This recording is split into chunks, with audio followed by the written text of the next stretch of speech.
যারা যারা এপ্রিল কিংবা অক্টোবর সেশনে জাপান আসতে চাচ্ছেন, কিছু তথ্য তাদের জন্য, যেটা শুনলে অবশ্যই শুনে যাবেন, আপনার উপকার হতে পারে। আপনারা যারা যারা নতুন জাপান আসবেন, আমরা যে সমস্যাটা ফেস করছি, আমি আশা করি আমার ছোট ভাই ব্রাদার কিংবা যারাই আমার কাছের মানুষজন কিংবা আমার পরিচিত যে কেউই হোক, যে জাপানে এসে তারা যেন কোনো বিপদে না পড়ে। জাপানে আসলে আপনি প্রথমে যে বিপদে পড়বেন, আপনারা যারা বাসায় উঠবেন, ডরমিটরিতে উঠবেন না, প্রথমে যে ধরনের সমস্যা হতে পারে যে অনেক বাসায় চুলা থাকে না। ইভেন আমার রুমমেটরাই এই সমস্যায় পড়ে গিয়েছিল, আমি শুনছিলাম।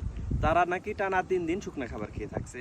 আপনি যেহেতু জাপানে নতুন আসবেন, আপনি হয়তো বা জাপানের রেস্টুরেন্ট খুঁজে পাবেন না, কিংবা জাপানের রেস্টুরেন্ট পাইলেও সেখানে হালাল কোনো খাবার পাবেন না। আর আপনি যদি রেস্টুরেন্টে খাইতে যান জাপানে, এক বেলায় খাবারের পিছনে 2-3 হাজার কিংবা 4,000 টাকা চলে যেতে পারে। সো আপনি বাংলাদেশ থেকে আসার সময় অবশ্যই পর্যাপ্ত পরিমাণে শুকনো খাবার নিয়ে আসবেন।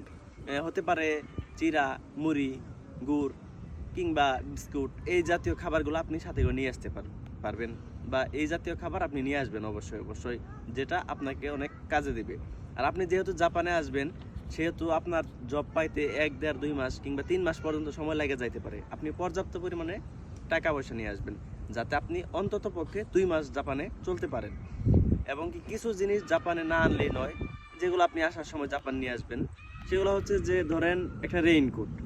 জাপানের ওয়েদার কখন কেমন চলে এটা বলা যায় না। এই গরম, এই রোদ, এই বৃষ্টি, যে কোনো সময় বৃষ্টি নেমে যেতে পারে। সো একটা রেইনকোট অবশ্যই আপনি সাথে করে নিয়ে আসবেন। তারপর ধরেন শীতের পোশাক, অন্তত 1 সেট শীতের পোশাক আপনি নিয়ে আসবেন।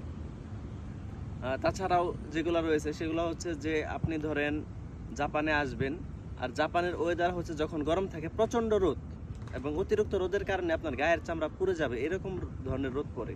সো জাপানে বের হইতে গেলেই ফুল হাতা টি শার্ট কিংবা শার্ট এগুলো পরেই বের হইতে হয়। আপনি পাতলা যে গেঞ্জিগুলো আছে সেগুলো পর্যাপ্ত পরিমাণে কিনে নিয়ে আসবেন, তাহলে আপনার জন্য আর কি ভালো হয়। এবং আরও যা যা প্রয়োজনীয় লাগে সব জিনিসগুলো নিয়ে আসবেন।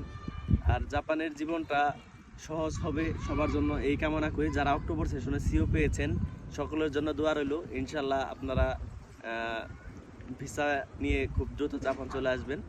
সকলেই ভালো থাকবেন। আসসালামু আলাইকুম।